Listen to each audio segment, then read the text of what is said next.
And now we're on to the 5th of June. At a conference in the early hours of Monday, 5 June, Group Captain Stagg reaffirmed the promise of a fair interval on Tuesday the 6th, with the result that General Eisenhower took the momentous decision to accept the opportunity and launch the assault. Orders were immediately issued to all concerned. His message to the combined chiefs of staff read, "Exercise Hornpipe Hallion Y1+5 finally and definitely confirmed." And with that cryptic message, all the plans were put into motion. The invasion fleet puts to sea and slowly makes their way south to be in position for a landing on the morning of June 6th. And providing air cover for this invasion fleet is going to be the theme of the day. So let's go through the records for the 441 Squadron.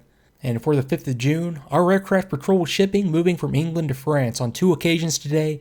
The area covered was from Selseyville to St. Catherine Point, that's on the Isle of Wight. One of our pilots, Flight Sergeant Brochu, failed to return to base, and we'll get more of the story a little later. 442 Squadron, dawn readiness. So 442 Squadron is standing alert today. 2 up from 0500 to 0630 on a shipping recce, uneventful. Some clouds and haze, but nice and bright after the rain last night. Convoy patrol for 4 at 10:50 and another 4 at 11:55, a third 4 at 1400, after that waiting in cockpit readiness for 1 hour near the takeoff point. London dailies reported that Rome had fallen, a false invasion report was broadcast in the USA, and rumors here said that today was D-Day but the channel too rough. Flight Officer Robillard conducted aircraft recognition tests with models borrowed from intelligence. Cloudy and breezy all day, big briefing for all pilots from 2100 to 2200 hours, and then to bed. Tomorrow is the big day. And I'm going to show here a transcript of a BBC radio report that documented this meeting of all the wing pilots. It was conducted by the wing commander, Johnny Johnson, and I'll leave them up as I go, so feel free to pause if you need more time. And I'm still actively looking for a recording of this, so more to come later if one does turn up. And 443, weather clear and warm with increasing cloud as the morning progressed. Painting of distinctive markings on our aircraft continued during the night and all are now completed. Pilots attended a lecture on first aid by Flight Lieutenant Whitelaw, the airlift party MO medical officer. It was given in the dispersal hut at 10:30 hours. A second lecture was given at 1600. Squadron personnel were given a final opportunity to draw pay this afternoon before the parent wing accountant officer leaves. Forms 1250R have been issued for all members of the squadron, and old Forms 1250 have been withdrawn for return to the Provost Marshal Department at Air Ministry, the 1250 being the identification card for personnel. Flight Lieutenant Walls and Flight Officer Peach flew to Red Hill this afternoon in the squadron's Anson. It is being left in this country at the 83 GSU. Both pilots flew a new Spitfire back to Ford for the reserve of aircraft. Aircraft numbers are ML-184 and ML-114. 12 aircraft dispatched on a channel convoy escort at 2015 hours, returning at 2140. All pilots attended a briefing in Intelligence Hut at 2215 hours. Complete information was given by the wing commander on invasion operations, commencing at 0001 hours the following morning. The landing area was indicated and the entire air support program outlined. So we'll start with the missions, and first up is 442 with a shipping recce to CD Le Havre, uneventful, hazy, poor visibility, no enemy aircraft opposition, nil flak. Followed by a 10:55 to 12:55 convoy patrol. Picked up convoy at Victor 7509, 60 plus ships. Convoy split up in 2 with Victor 6707 and headed southwest about 8 miles apart.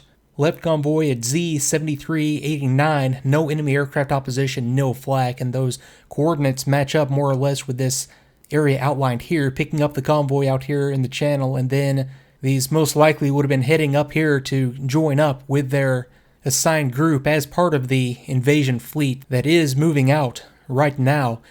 So next up, noon to 1345, and this is a convoy patrol. Convoy in 2 parts headed southeast, approximately 400 ships, including 4 cruisers and 7 destroyers. Left convoy, 20 miles south-southeast of Isle of Wight, no flak or enemy aircraft opposition. 1400 convoy patrol, large convoy of ships approximately 25 miles southwest of Isle of Wight, moving slowly in a southerly direction. Many ships in 2 columns moving from the Needles and joining a large convoy, the Needles being the western tip of the Isle of Wight. Now, around that same time, another convoy patrol. Convoy in 2 columns, moving in a southeast direction, headed approximately 20 miles south of the Isle of Wight. many ships and craft in each. And that was the last mission of the day for 442, so moving over to 441, who would take over the convoy patrols a little later in the day. This is 1800 to 1945, outlined in red here. Convoy patrol, the shipping moving from England to France, again 1800 to 1945, and then later that evening, convoy patrol 2210 to 2300, shipping patrols. The shipping moving from England to France was patrolled. Flight Sergeant Brochu was forced to bail out at 800 feet over the English Channel when his engine failed. He was picked up 42 hours later off the coast of France by air sea rescue, so we're going to run into some not so happy endings as we go, but that is at least one that did work out okay in the end.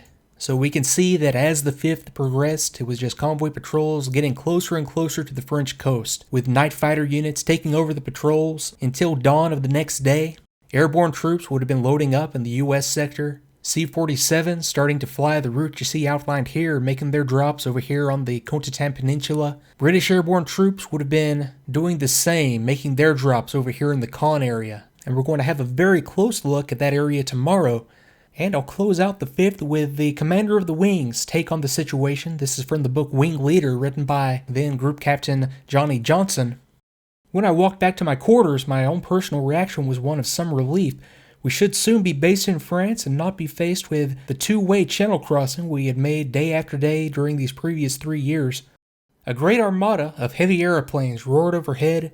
Sometimes through the breaks in the low cloud, I saw the Lancasters pounding their way through the night to herald the invasion of France. So thanks again for watching, and I'll see you tomorrow on the 6th.